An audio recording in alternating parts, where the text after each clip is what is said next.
ادع إلى سبيل ربك بالحكمة والموعظة الحسنة وجادلهم بالتي هي أحسن إن ربك هو أعلم بمن ضل عن سبيله وهو أعلم بالمهتدين. Поистине хвала принадлежит Аллаху. Поистине хвала принадлежит Аллаху. Его мы восхваляем, у Него просим о помощи и прощении. И к Аллаху мы прибегаем от зла наших душ и скверных дел. Кого Аллах поведет прямым путем, того никто не собьет. А кого введет в заблуждение, того никто не наставит. И я свидетельствую, что нет Бога, кроме Аллаха единого, у которого нет сотоварища. И я свидетельствую, что Мухаммад, его раб и посланник. О те, которые уверовали, бойтесь Аллаха должным образом и умирайте не иначе, как будучи мусульманами.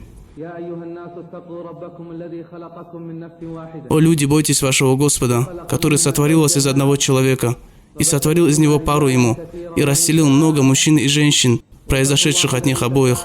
И бойтесь Аллаха, именем которого вы просите друг друга, и бойтесь разрывать родственные связи. Поистине Аллах наблюдает за вами. О те, которые уверовали, бойтесь Аллаха и говорите правое слово. Тогда Он исправит для вас ваши дела и простит вам ваши грехи. А кто повинуется Аллаху и Его посланнику, тот уже достиг великого успеха. А затем, поистине самая лучшая речь – это слова Аллаха. И лучшее наставление – это наставление Мухаммада, саллаллаху алейхи вассалям. И худший из дел – это нововведение. И каждое нововведение – это заблуждение, и всякое заблуждение в огне. Мои любимые братья, ассаламу алейкум ва рахматуллахи ва баракатух. да приветствует вас Аллах и направит меня и вас по прямому пути. Я прошу Аллаха Великого, Господа Благородного Трона, чтобы Он собрал нас в вечном мире, там, где братья будут возлежать на ложах друг напротив друга. Я прошу у Преславного, чтобы Он облегчил для нас затрудненное и избавил от горя и бед, и чтобы выплатил долги за должников, и чтобы указал правильное решение растерянным, и наставил на путь истины заблудших, и простил живым и усопшим. Сегодня мы с вами будем говорить о славном и храбром мужчине, потому что в наше время мы остро нуждаемся в таких героях. Сегодня, когда большинство храбрецы лишь на словах, и лишь малое количество на делах, мы нуждаемся в мужчинах, которые сдержали свой договор с Аллахом. Мы нуждаемся в тех, которые живут с целью и стремлением, чтобы слово Аллаха было превыше всего. А слова тех, кто не уверовал, были унижены. И они те, которые пожертвовали самым ценным и дорогим. Они те, руками которых совершаются чудеса храбрости. Их руками меняется действительность. Их руками должна возродиться умма в наше время. Она должна укрепиться, обрести величие и силу. И поистине эта община – лучшая община, которая была выведена для человечества. Община очищающая, община обновляющая, несмотря на то, что на нее ополчились враги. И посланник Аллаха, саллаллаху алейхи вассалям, сказал, указывая на пользу этой общины, он сказал: «Моя община подобна дождю». Также он сказал: «Мне было дано 70 тысяч человек из моей общины, которые зайдут в рай без расчета. Их лица будут подобны луне в день полнолуния. Их сердца будут подобны одному единому сердцу. И я попросил у Аллаха еще, и Он добавил мне еще с каждым из них 70 тысяч. И клянусь Аллахом, это великая милость. И община, у которой есть такие качества и достоинства, فيها أبطال В ней будут храбрецы. أفعال لا أبطال Храбрецы на делах, لا أبطال أقوال. а не на словах. تعالوا معاشر الأحبة نقف И давайте же, любимые братья, остановимся на истории одного из таких. وآيات عن На истории мужчины. إذا ذكرت إذا ذكر И когда рассказывают о битвах, فهو رجل. то его упоминают первым. إذا ذكر И если говорят о самопожертвовании, то он из первых, кто жертвует собой. И когда рассказывают о пожертвовании и расходовании, فهو سيد то он и там по достоинству هذه كلها. во главе всех. إن И каждый мусульманин في أدنى в любой точке мира, لا يخفى عليه هذا البطل. каждый знает об этом храбреце. ارتبطت انتصارات الأمة مع И большинство побед связаны с этим именем. إنه خالد Его зовут Халид. وما أدراك وما И кто же этот Халид? خالد مضى Халид ушел к своему Господу, إنه خالدا في حياة но его имя осталось надолго, надолго в жизни мусульман. الوليد. Халид ибн аль-Валид, рады Аллаху анхум варда. من خالد قبل الإسلام؟ Кем был Халид до принятия ислама? شيء يذكر О нем ничего не знали. لا شيء. О нем ничего не знали. الذي صنع خالد Халида сделал ислам. والإسلام الذي صنع И ислам, который сделал Халида, على أن способен сделать подобных ему еще. الإسلام الذي أخرج مثل خالد И ислам, который сделал Халида, على أن يخرج أمثال способен сделать подобных ему еще. ملكنا هذه Мы владеем этими землями веками. وأخضعها جدود Их покорили подобные Халиду. وسطرنا Мы написали страницы славной истории. فما نسي الزمان. Времена нас не забыли, и мы не забыли о них. بنينا حقبة Мы построили крепость за короткий период. Ее поддерживает стойкая молодежь. Молодежь, которая идет по пути к высоким целям, не знавшая иной религии помимо ислама. Они взрастили благородное поколение, كريما вступившее в бой с нечестием. Они разрушали их крепости и оборону. كانوا كماة. Молодежь, которая не отвратили козни ночи. شباب لم تحطم Молодежь, которая не выдала ни одно убежище врагу. الخصم العرينة. А если ночь покроет день, تراهم ты не увидишь их, кроме как поклоняющимися. ولم И не способны их опорочить те, وقد ملأوا рты которых наполнены нечистью. وما عرفوا الأغاني Они не знали музыки пошлой, ولكن العلا которая разрушает мужчину. على أمثال أكتاف И на плечах этой молодежи возродится ума. تنهض الأمة من Из этого положения, в котором мы пребываем.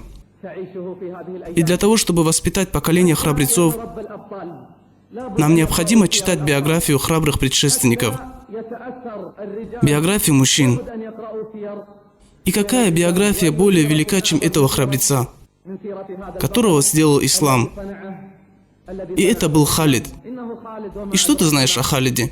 خالد الذي صال Халид делал все возможное против ислама. توقف مع И однажды он остановился и задумался, будучи наедине. في نفسه И сказал себе: «Клянусь Аллахом, я вижу, что истина стала очевидной». И она начала укрепляться. رجل رسول И этот мужчина – Божий посланник. بالإسلام Он увидел, что ислам начал наступать с запада и востока Медины. И такова истина. Такова истина. Вначале бывает слабой и со временем крепнет. Крепнет, пока не сотрет ложь. Субханаллах. Халид думал. ونعمة العقل А разум, мои дорогие, это великая милость. Владеют ею многие, но используют лишь считанные единицы. أن كل إنسان И если каждый праведный человек будет размышлять, في مصيره وما то к чему он придет в итоге? صالح زاد في صلاح Праведный будет прибавляться в праведности غير الحال и изменит то положение, в котором он находится. خالد فكر Халид думал, ودبر размышлял, взвешивал обе стороны и пришел к тому, что истина очевидна, и что ей нужно подчиниться. И он сказал себе: не найдется ли человек, который пожелает отправиться со мной в Медину, чтобы я объявил о принятии ислама. И он встретил такого мужчину, такого же великого и такого же храброго, Усмана ибн Тальху. И тогда Халид сообщил ему о своих планах. И он сказал: «Я тоже с тобой, о Халид». И они вышли вдвоем, пока не пришли к долине за пределами Мекки. И на их пути появился третий. Один из знатных людей среди арабов, Амру ибн аль-Ас, рады Аллаху анху ва арда. Он спросил их: «Куда вы направляетесь?» И когда они ему сказали, он сказал: «Клянусь Аллахом, я тоже желаю лишь этого». И это были мужчины, которые размышляли и пришли к тому, что истина очевидна. Итак, Мекка отправила одних из самых лучших и проницательных среди арабов, Халида, Усмана и Амра ибн аль-Аса. И они продолжили путь, пока не дошли до Медины. И когда они вошли в Медину, посланник Аллаха, саллаллаху алейхи вассалям, поприветствовал их приветствием ислама и приветствием пророков. И на лице пророка была радость, саллаллаху алейхи вассалям. Затем Халид протянул руку и сказал: «Я присягаю тебе и принимаю ислам с одним условием, что ты попросишь прощения для меня у Аллаха за каждое препятствие, которое я чинил на пути ислама. И Халид возместит свое упущение. Он возместит за то, что совершал в прошлом, посягал на ислам, потому что сейчас он полон решимости и готовности отдать все самое ценное и дорогое для себя ради ислама. Попроси прощения за меня, о посланник Аллаха, за все, что я сделал и за то, что препятствовал на пути ислама». И тогда пророк, саллаллаху алейхи вассалям, сказал: «Возрадуйся, о Халид, поистине ислам смывает то, что было». Ислам – это новая жизнь, девизом которой является подчинение Аллаху, покорность Ему и отречение от многобожия и многобожников. И сказал пророк, саллаллаху алейхи вассалям: «Клянусь Аллахом, о Халид, я увидел в тебе разум и надеялся, что это не приведет тебя, кроме как к хорошему». И я повторюсь, мои любимые братья, разум – это великая милость, которой наделил нас Аллах. И если каждый человек поразмышляет, оставшись наедине, поразмышляет о своем положении, то он непременно поймет, что концом этой жизни является смерть, а после смерти могила, а после могилы воскрешение и отчет, а после отчета либо рай, либо ад. И обладатель здравого разума будет стремиться к тому, что спасет его от огня ада и введет в рай. И Халид так и поступил. Так же и те, кто были с ним. Так начал Халид свою новую жизнь среди мусульман. И он был обычным воином среди всех воинов. И он ничем не пренебрегал из того, что ему приходилось делать. Сегодня же наша умма остро нуждается в усердии каждого из нас. Сегодня наша умма кровоточит на Востоке и на Западе. Сегодня умма остро нуждается в усердии сынов ислама, мужчин или женщин, и даже в усердии детей. Даже в усердии детей. Умма нуждается в них всех. И когда Халид состоял в числе рядовых мусульман, посланник Аллаха, саллаллаху алейхи вассалям, отправил отряд, в состав которого входил Халид, чтобы встретить боем римлян. Римлян, которые поступали вероломно и не сдержали свой договор. Римляне, которые переступили правила и условия обращения с послами, которые убили послов посланника Аллаха, саллаллаху алейхи вассалям. И тогда посланник Аллаха, саллаллаху алейхи вассалям, решил им преподать урок и показать важность каждого члена общества, показать, что каждый воин ислама готов на самопожертвование ради религии. Посланник отправил небольшое количество своих воинов, всего 3000 человек, и они внесли в сердца римлян страх перед выступлением. И это вынудило римлян подготовить против них максимальное количество. И их было 120 тысяч воинов. Скажи мне ради Аллаха, на что способна армия из 3000 перед армией из 120 тысяч воинов? Мы не воюем количеством и снаряжением. Никогда. Умма никогда не воевала большим количеством и хорошей подготовкой. Хотя от нее требуется подготовка. От нее требуется рвение и подготовка. Однако помощь и поддержку они ждут лишь с небес, а не с земли. И как сказал Аллах: если Аллах окажет вам поддержку, то никто вас не одолеет. Если же Он лишит вас поддержки, то кто же вам сможет помочь вместо Него? Знамением для вас стали две армии при Бадре. Одна армия сражалась на пути Аллаха, другая же состояла из неверующих. Своими глазами они увидели, что неверующие вдвое превышают их числом. Аллах оказывает поддержку тому, кому пожелает. Воистину, в этом есть назидание для обладающих зрением. И сколько историй в Коране подобного рода? Сколько малочисленных групп наносило поражение многочисленным при помощи Аллаха? Так как Аллах с терпеливыми. Халид же выступил в этой армии как рядовой воин. Затем посланник Аллаха, саллаллаху алейхи вассалям, подготовил это войско к выходу, сказав: знамя будет нести Зейд ибн Харис. И если его убьют, знамя будет нести Джафар, рады Аллаху анху варда. Если же его убьют, то знамя будет нести Абдулла ибн Раваха, рады Аллаху анху варда. Так и произошло, как это описал посланник Аллаха, саллаллаху алейхи вассалям. И посланник Аллаха, саллаллаху алейхи вассалям, сидел со своими сподвижниками в Медине и описывал все происходящее на поле боя, в то время как ему это внушалось в откровении. И все переживали и ожидали хороших вестей. Умма, которую заботит дело ислама, она переживает и ожидает хороших вестей с поля боя, а не из арен, ожидает вестей о победе с поля боя, а не из футбольного стадиона. И там завязалась тяжкая битва. Малочисленная группа стойко держалась перед громадной армией. И это иман, который воздвигает высокие неподвижные горы перед несущими реками. Субханаллах, посланник Аллаха, саллаллаху алейхи вассалям, описал в точности сподвижникам то, что там происходило. Знамя нес Зейд, затем его убили. Затем знамя взял Джафар, затем его убили. Затем взял знамя Абдулла ибн Раваха, затем его убили. А затем посланник Аллаха, саллаллаху алейхи вассалям, остановился на этих словах. И на его лице проявились признаки печали. Затем сказал: «Поистине они были подняты ко мне в рай». 3 полководцев посланника Аллаха, саллаллаху алейхи вассалям, были вознесены к нему в рай. Затем он помолчал. А затем сказал: «А сейчас знамя взял меч из мечей Аллаха». Знамя взял меч из мечей Аллаха. И давайте вернемся на поле боя. После того, как пал и 3-й полководец Абдулла ибн Раваха, пал смертью шахида, знамя взял Сабит ибн Акрам, рады Аллаху анху варда. Затем он позвал Халида и сказал: «О Халид, возьми знамя». Халид же знал цену достойным мужчинам и чтил их положение. Халид сказал: «Ты опередил меня в переселении, и ты старше меня в возрасте, и я не хочу опережать тебя в этом». И он решил отдать ему предпочтение перед собой. И тогда Сабит сказал: «Клянусь Аллахом, я взял это знамя, кроме как для того, чтобы передать его тебе. Ты лучше разбираешься в военном искусстве, чем я». И люди не знали второго такого искусного в боях, как Халида. С самого начала истории и до самого ее конца не знала подобного Халиду ибн Валиду, рады Аллаху анху варда. И тогда Сабит воззвал среди сподвижников и сказал: «Согласны ли вы, чтобы Халид ибн Валид возглавил вас?» И тогда они сказали: «Да, мы согласны». И когда они сказали: «Да, мы согласны», только тогда Халид взял знамя, рады Аллаху анху. Затем он взобрался на коня и помчался на самую возвышенную точку над полем боя.